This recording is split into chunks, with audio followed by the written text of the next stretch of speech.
Ní bheith súla scalarí Gaeilge ag cealfaí dór fan am seo bíana, a tá 7 delta idir bhíana ó bhfuil clia an seo ag fólam Gaeilge teart an seo.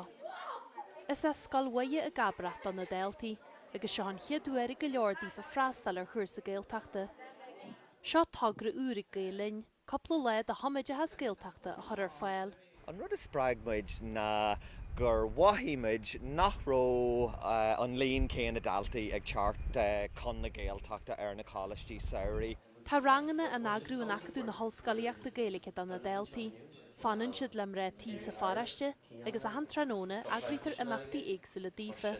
Táid ag ddíriú ar a gcinnear bí ar bhaile hacht chun na Gaeltachta agus gar chuir sa Gaelin a dhéanú. Faoi láthair táid ag ddíriú ar galtaí idir bhliana. Ní héan nócha faoin chéad galtaí na tíire seo. Thuí na has chun na Gaeltachta ar na cuasaí tradiisiúnta. In é am lóin chuin na deltaí go céo an bhíg fáinne tríalhainte sportaisce. Cénar ó amsir bhré tairí le feiceileniu beléir gur hatin an caiacal agus an snála. Na hiag siad an seoid leis a cáiste láir na Gaeilge, rud neart a friúil le déanú dífa agus buine sin soltmóras.